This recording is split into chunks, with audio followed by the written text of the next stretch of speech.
E agora deixa eu te fazer uma pergunta para você que é ou convive com idoso. Quantos tipos de remédios diferentes são usados por aí? Geralmente são muitos, né? Isso se chama polifarmácia, que é o uso de múltiplos medicamentos de forma simultânea. Chega a ser um problema de saúde pública crescente devido ao aumento da expectativa de vida e do número de doenças crônicas. Por isso é muito importante revisar regularmente os medicamentos que o idoso está utilizando. As farmacêuticas Aline Mânica e Lilian Caroline Boen estão aqui comigo para a gente conversar bastante sobre esse assunto. Muito obrigada por vocês terem vindo. Não sei quem quer começar a responder. Eu sei que vocês estão trabalhando bastante com isso agora, né? De ajudar as pessoas a organizarem essa farmácia, né? Como que surgiu lá? Claro que a gente sabe da necessidade, né? Mas foi difícil chegar nessa formulação para atender dessa forma? Boa tarde. Então, boa tarde, Fábio. Muito obrigada pelo convite. Estamos muito felizes, né, de estar aqui falando um pouquinho sobre a atuação, então, do farmacêutico. Já está previsto, né, na nossa prática, né, o farmacêutico é esse profissional que tem esse cuidado com os medicamentos, né, seja atuando no balcão, na farmácia, na indústria, nas cento e lá vai formas de atuação da farmácia. E nós, então, como professoras universitárias, como doutoras, né, ambas temos doutorados, então estamos iniciando agora esse consultório farmacêutico que é inovador aqui no nosso estado, onde a gente faz justamente esse acompanhamento, né, principalmente do idoso, mas de todo paciente polimedicado, que usa 5 ou mais medicamentos de diferentes prescrições e que muitas vezes esses medicamentos eles interagem ou causam efeitos adversos, né? E a gente faz todo esse trabalho olhando, né, essas interações medicamento, com alimentos, com chás, né? Ou com outras formas que a pessoa esteja usando, né? Então a gente faz todo esse acompanhamento e esse ajuste para os pacientes. Lilian, e isso, eu falei ali dos idosos e até quero chamar a participação de quem está em casa, quiser mandar alguma pergunta, 984052073. Lilian, não só os idosos, né? Hoje a gente...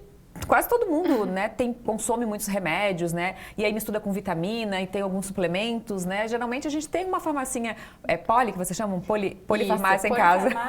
Isso. Quase todas as idades, né, principalmente os adultos, né.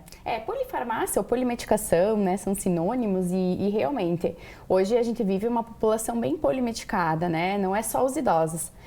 O nosso consultório primeiro do estado, a gente focou mais no público idoso, né, para ter digamos assim, uma população mais, né, porque é complexo, é bastante, né, medicamentos, é bastante complexidades, doenças e tudo mais, mas sim, estamos vivendo uma era de polimedicação em todas as idades, inclusive, né, e muitas vezes também a automedicação, né, as pessoas que acabam tomando medicamento sem ter, por exemplo, uma indicação médica, uma prescrição. E os efeitos disso? Então, hoje a gente tem uma sobrecarga, né? Muitas vezes uma sobrecarga hepática ou uma sobrecarga renal, que todo medicamento ou qualquer substância que a gente vai ingerir, a gente sempre precisa pensar que ela vai passar pelo fígado, que é o processo de metabolização que a gente fala, e depois vai ser eliminado. E praticamente todos acabam sendo eliminados pelos rins. Então, utilizar inúmeros medicamentos ou então medicamentos que não são prescritos, eles podem causar muitos desses malefícios assim de forma mais complexa, né? Fora várias interações, às vezes até, por exemplo, uma queda num idoso que pode ser oriundo de um medicamento que ele está utilizando. E a gente nem vai se ligar que foi isso, né? Exatamente, nem vai se ligar. Aline, e aí como que funciona, por exemplo, com os profissionais médicos, né? Que são coisas separadas, né? E claro que o médico não vai conseguir no consultório, né? Que eu fui no neuro, daí eu vou no cardio, daí eu vou no geriatra, na ginecologista. É difícil? É difícil. Para os médicos também. Claro que a gente pode avisar eles, mas não é a função deles, né? É isso que eu queria chegar. São muitas especialidades, né? Então, aquela especialidade, aquele médico vai tratar aquela condição que o paciente chega referindo a ele, né? Mas muitas vezes o paciente não consegue reconhecer que aquilo é de um uso inadequado de um medicamento ou de uma outra condição. Então, o que a gente faz é fazer essa análise como um todo, né? E aí, se precisar retornar, a gente mesmo entra em contato com o prescritor, informando o possível efeito, um ajuste de dose ou mesmo de tomada, e a gente mesmo faz esse contato com o prescritor. Então, é um trabalho em conjunto, né, de uma equipe multiprofissional, em que um profissional ajuda o outro dentro das suas especialidades e habilidades. Lilian, sobre horários e esquecimentos, isso também pode prejudicar, né? Com certeza. Hoje, principalmente o prescritor, ele trabalha muito com o que a gente chama de janela terapêutica, né? Então, ele sabe que aquele medicamento vai funcionar de tal horário até tal horário. E é dentro disso que ele faz a prescrição. Então, se o paciente eventualmente esquece de tomar, pula uma dose, ou um dia tomou, não lembra se tomou, isso tudo influencia. Porque o prescritor, ele imagina que está fazendo, né, a utilização correta, no tempo correto, e aí acaba que ele não tem esse domínio, porque isso é uma parte que é do paciente, né, que ele deve realizar. Muito difícil, né? É muito difícil. A Aline tem um exemplo aqui pra gente. Inclusive, Fábio, a gente costuma indicar, né, principalmente para aquele paciente polimedicado que usa vários medicamentos, essas caixinhas organizadoras, né, onde tem os dias da semana, o horário manhã, tarde ou noite. Então, tem várias opções, tem assim, né, separadinho, tem assim para aquele que toma manhã, meio-dia e noite. E a gente costuma também organizar, né, para os nossos pacientes em caixas. Ele não sabe ler, então coloca ali imagens, né, e já faz toda a separação dos medicamentos para aquela semana. Então, não é mais difícil esquecer, porque está aqui, consegue acompanhar todos os dias e fazendo de uma forma correta, né, que não expõe o medicamento, nada disso, fica seguro e mais fácil de administrar quando tem muitos medicamentos para tomar. Como dizia meu pai, eu tomo um medicamento para esquecer, mas eu esqueço de tomar. Boa. Gente, estão chegando algumas participações aqui. Eu vou pedir para as meninas ficarem com a gente até o final do programa para a gente responder outras dúvidas que eu tenho e que vocês têm também. Participe, 98405-2073. Eu já vou ler a pergunta do Eric. Eric, obrigada pela participação. Ele pergunta quais os riscos de armazenar e organizar os medicamentos nas caixinhas plásticas com divisórias. E aí ele tem uma outra pergunta que se der a gente responde também. E aí, Aline, fala pra gente, eu tava entendendo errado aquela caixinha, a gente tirou daqui agora, né? Mas aquelas caixinhas que você trouxe, não pode botar diretamente o medicamento ali. Explica. Por isso que a gente sempre orienta lá no consultório, né? Não dá para abrir e tirar do blister, seja cápsula, seja comprimido, seja drágia, não dá para tirar do blister e colocar só o comprimido, só a cápsula dentro da caixinha. Tem que recortar e deixar a embalagem primária no medicamento, porque aquela embalagem protege contra umidade, contra radiação, enfim, então se a gente tirar da embalagem primária, perde toda a estabilidade do medicamento. Gente, todo mundo faz isso que eu conheço. Então, por mais que seja uma facilidade, a gente indica, orientar, mas tem que cuidar, tem que recortar ali e deixar a embalagem primária, o blister, né? Aquela embalagem. Nossa, olha só, a gente sempre aprende, né? Medicamento. E ele perguntou também, de repente a Lília responde, onde posso me informar sobre possíveis medicamentos com potencial risco para idosos? Então, hoje a gente tem, né, esse como um dos serviços do nosso primeiro consultório farmacêutico do estado, que é, então, trabalhar um pouco sobre o risco, né, dos medicamentos para idosos.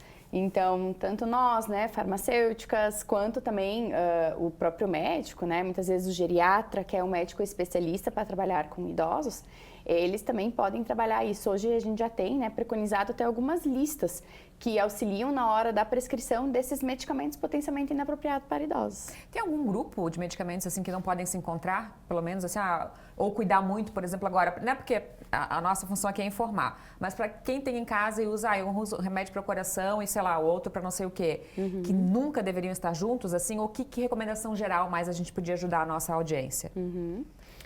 Algum tipo, assim, grupos? Vai depender do paciente, da indicação, né, Fábio? É difícil a gente falar, assim, no geral. Sim. Mas cuidar para não usar, por exemplo, 2 anti-inflamatórios junto, né? Ou medicamento cardíaco, né, para o coração e um que acelera o batimento. Então, que tenham efeitos contrários ou que tenham efeitos que se somam, né? Um aumenta o efeito ou potencializa o efeito do outro. Mas isso tem uma lista enorme, né? São muitas fórmulas, né? Muitas fórmulas. Então, tem que avaliar paciente por paciente, caso a caso. Lília, me lembrei agora também que tinha uma pergunta que eu não estou mais achando, porque vieram várias, sobre esses novos medicamentos para emagrecer, né? Que são sucesso no mundo, né? E que são, né? Que fazem efeito mesmo. Mas agora que parece que não pode mais comprar sem receita, mas as pessoas estavam tomando sem receita e não fazem ideia do risco, né?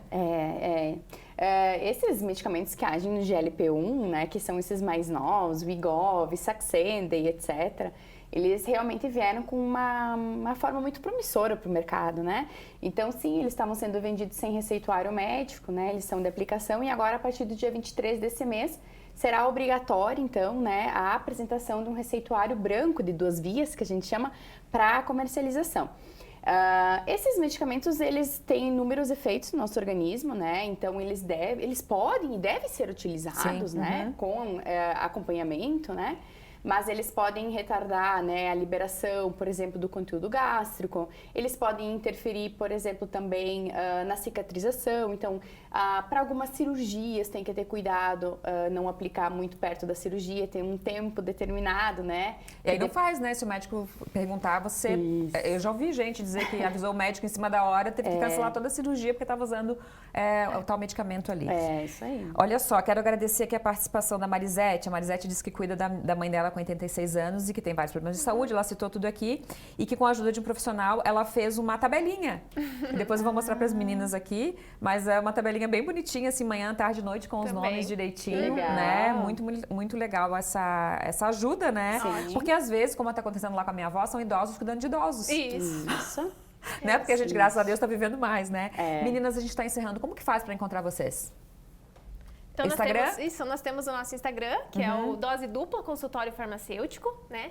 E os nossos Instagrams particulares também, a Aline Mani, que é a Lilian Bonen. E também, né, se a Fábio quiser chamar a Fábio também passa o nosso contato. Tem os nossos contatos aqui. Isso aí. Muito obrigada, Agradecer. desejo sucesso para vocês, né? E voltem outras vezes, porque a gente fala Com bastante sobre certeza. saúde aqui, né? Então, tem esses medicamentos da moda, né? Que tem várias contraindicações, apesar de serem bons, né? E fiquem bem à vontade quando precisarem falar com a gente aqui, a casa é de vocês. Obrigada, Fábio. Agradecemos muito. Até a próxima.